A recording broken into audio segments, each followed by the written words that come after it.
please help me in welcoming the Attitude Enhancer, Julianne Sullivan. Julianne? Thank you. Viktor Frankl spent 3 years in a concentration camp. The atrocities he experienced is above and beyond anything we have in this room. Wouldn't you agree? And yet, he was able to write these words. Everything can be taken from a man, but one thing. The last of a human's freedoms, to choose one's attitude. As the attitude enhancer, I believe that attitude is everything. Attitude is the only thing in your life that you have complete control over. You don't have control over the weather, although some of us wish we did. You don't have control over the traffic you run into when you're on your way to a destination. If you have children, you know at some point in time, you just become the bumper guards on the bowling alley of life. But your attitude is something that you absolutely control. Attitude is important because it's a flow. It relates to other things in life. You start with your attitude, and then everything flows from that, everything you do during the day. I'm a recovering accountant. Somebody sent me this on Facebook, and I believe it because it's numbers. Now, you can see that each letter was given a number value. Then they added up those numbers in certain words. They used knowledge, for instance, because it's important to have knowledge, right? And that came up to 96%. And then they took the word hard work, and that still only came up to 98%. But when they took attitude, and I see you out there adding up the numbers, I've tried it several times just to make sure, but it really comes up to 100%. Why is that? I call it the APC effect. A good attitude. What does a good attitude do for you? A good attitude gives you a different perspective. If you have a bad attitude, your perspective in life is very much like walking around with blinders on. When you have a good attitude, it's as if you have a wide lens. You can see a lot more. And when you have that kind of perspective, guess what? You have more choices. Better attitude, larger perspective, more choices. Who doesn't want that? But what does that have to do with business? Well, I'm going to circle around to that, but first I want to give you some important information. Gallup did a poll, and they took information they collected for 10 years from over 25 million people. So it makes it very good data to look at. Now, what they found was 18%, Gallup called them disengaged. I call them toxic. You know them. They use the word hate a lot. I hate my job. I hate my coworkers. I hate this sandwich. I hate this copier. And what do they do at work all day? They walk around and they go, "Hey, Susie, doesn't this place suck?" And if Susie doesn't agree, then he'll go somewhere else. Well, what is that person doing? They're not working. Not only that, but they're stopping all the other people that they're working with from working as well. Do you know how much productivity is lost in this country every year? 500, wait for it, $billion. Wouldn't it be nice if we could just get a little bit of that back? So the toxic humans, well, we got to find a road for them to move or move out. Then there's 52%. And 52%, Gallup said that they were not engaged. I call them drones. They just go through life like a robot. Their saddest moment in the day is when they get to work, and their happiest moment is when they go home. But they know what to do, and they do their job. They just don't do anything extra. I have a son who's going to college in that drone section right now, because he informed me the other day that D is for degree.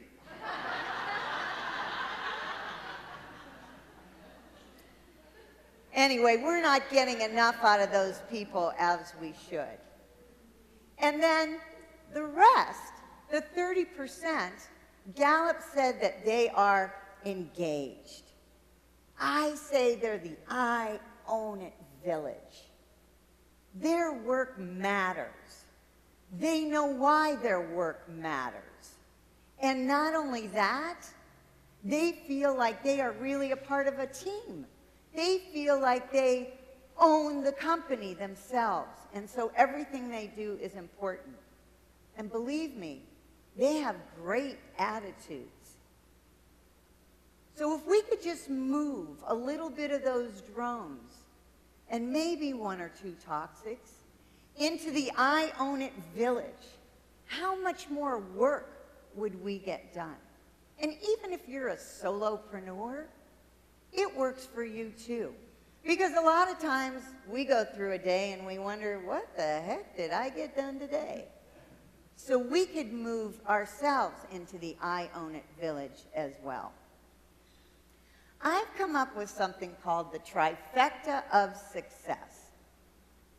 It's 3 specific sections of your day that with a little bit of determination and ritual, you can create a greater attitude in a positive way. I named them envision, experience, and exhale. So we're going to start with envision. What did you think about first thing this morning? Well, I'm going to tell you that before I get out of bed every morning, inside my body, I'm doing this. Why? Because I'm awake. I'm alive. You know, every morning there are thousands of people up there who thought they were going to get up this morning, and they did not. Now, most of us, or many of us, start our day and we're already into next week, next month, something that's coming up, next Christmas, and we're not concentrating on how we're starting our day. This is where that deliberate action comes in. And so I am a big proponent of gratitude. I said I get up in the morning and I'm excited I'm alive, and before I get out of my bed, I make this list every day. I have a bed. I have sheets. I have a cover. Right now I have a nice down comforter. I have electricity and I have heat. I have a refrigerator in the other room and it has food in it. I have clean water and I have indoor plumbing. I have a car outside, it has gas in it, and it runs fairly well. These are all the things that I'm grateful for. Now, it didn't just come to me one day I got up and go, wow, I'm grateful for everything. that's not how it happened. But I did go through a time in my life where I allowed gratitude in by keeping a journal every day for almost 5 months. I practice gratitude every day in many different ways so that gratitude now is a part of my cellular structure. And I can tell you from experience that a little bit of gratitude goes a long way. How do you experience your day? I don't mean like the drones where you come to work, you do your work, you leave. I mean truly experience your day. Do you notice what's going on around you? Do you notice the people that you work with and if they're acting any differently? Do you notice what the weather's like? Do you notice what the atmosphere is when you walk into a building, when you deal with somebody, when you buy your coffee? One of the most important aspects when you're experiencing your day is purpose. The job that you do in front of you every day is different than how it feeds the bigger picture. And I'll give you an example.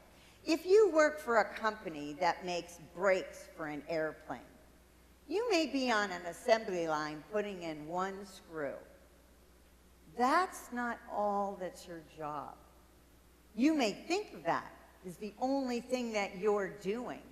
But in fact, every time that plane lands, you're making sure that all those people are safe. Now, it would be great to say that your boss and your management is going to explain to you how your job is so important to the larger world, but that doesn't always happen.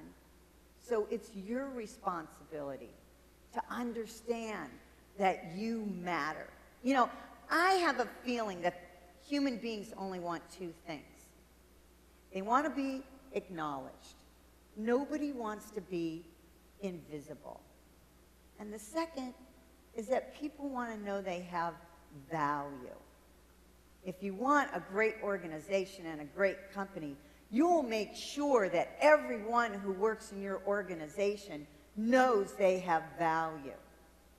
But if you work somewhere and you don't feel that, and they're not giving that to you, you can find that on your own. Be an optimist. You know, a pessimist always finds difficulty in every opportunity. And an optimist finds opportunity in every difficulty.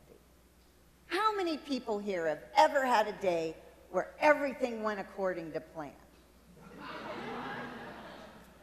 I only saw one hand go up once, and I'm pretty sure that guy just needed attention that day. Things happen. We don't live in a bubble. And we have to find ways, if we want a happy and joyful life, to make those changes in life an opportunity for us. And you know, if something comes into your life and you learn something from it, then haven't you made it something good? Something optimistic? Not only that, but when you're an optimist, and I don't mean you're going to run around like everything is beautiful. I'm not talking about that. And believe me, you don't want me to continue to sing either. But what I'm saying is that you can look for things to learn, and then once you learn, then you have something positive. We don't celebrate. We get at the end of the day, and what do? We make that list that says, I didn't get this done, and I didn't get this done. I really should have done this, and we just beat the heck out of ourselves. We need to take more time to celebrate. And I'd like you to do that right now. I want you to stand up and high-five each other and say, good for you for being here today. Go ahead.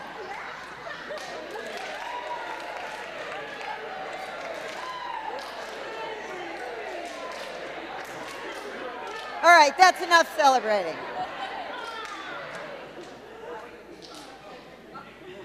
Here's an idea for you. Every day, get up in the morning and make a list of 3 actions. 3, not 43. And here's the problem: if you don't write it down, then you have 243 in your head, right? So just write down 3. Then when you do them, actually check them off. That's your celebration. Now, if you're like me, you don't have to check them off, because when I get them done, I go, yeah, I got it done. That's why I live alone. Just saying. Anyway, find ways to celebrate in your life. Commonalities. Why don't we find commonalities with one another? Why is it that we judge one another so much? I'm going to suggest to you that you be curious the next time you find a difference in someone instead of judging them. I mean, you don't know that my father was killed when I was 7.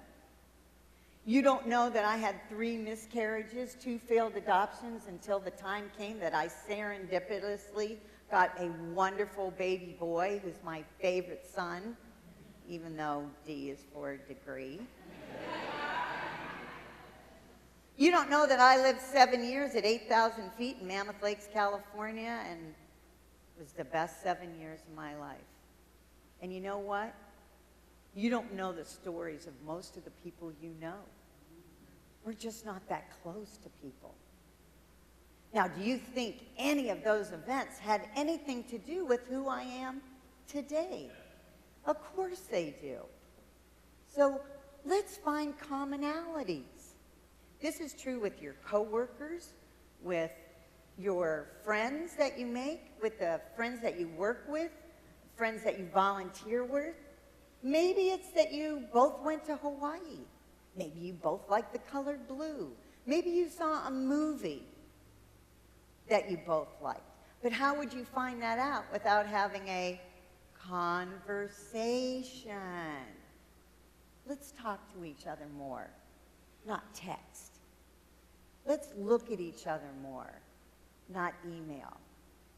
Let's ask questions of one another and find out what commonalities we have with one another. This is a big issue in workplaces now, where we have so many generations working together. And most of what's written out there is about the differences in the generations. Well, let's find the commonalities in the generations. The next time you're judging someone, and we do it all the time, be curious instead. Because remember, we're not perfect. Ooh, sorry. Nor will we ever be. Somebody asked me the other day, what could you do better? And my answer was, everything. The last piece has to do with exhale. Just stopping for a moment at the end of the day. Many of us go through life and we're running and we're running and we're running until we just pass out. But we want to take the time to actually exhale, get off the grid. When you go home from work, if you have a drive, a half hour, 40 minutes, do you really have to be on the phone the whole time?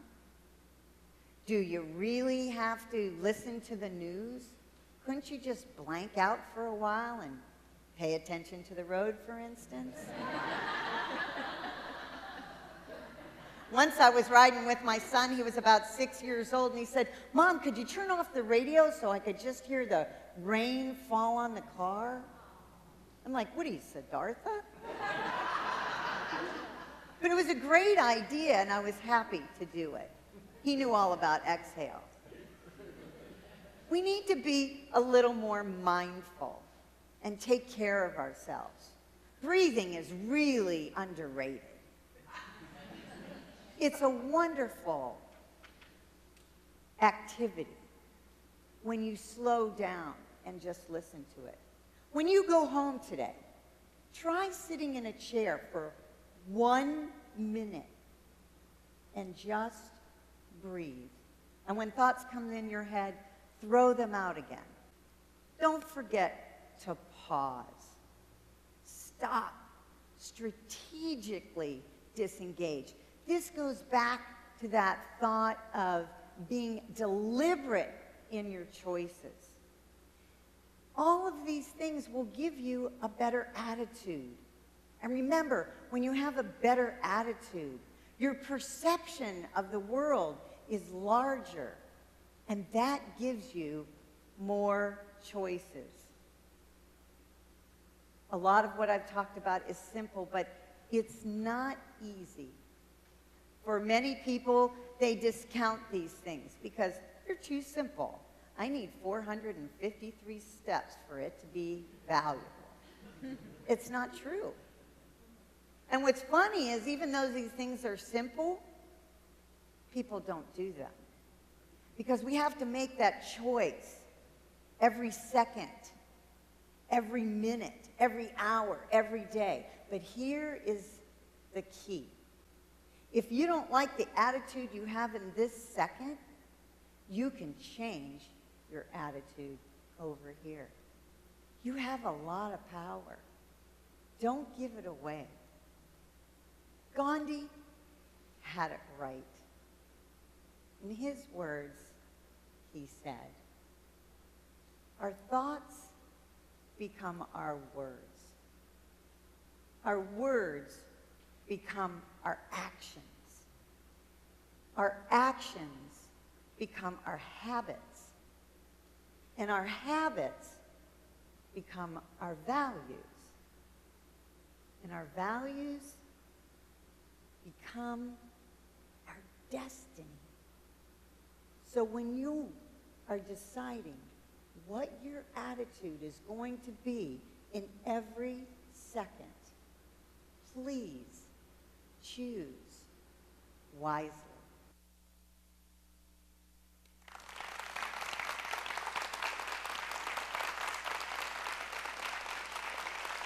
Thank you.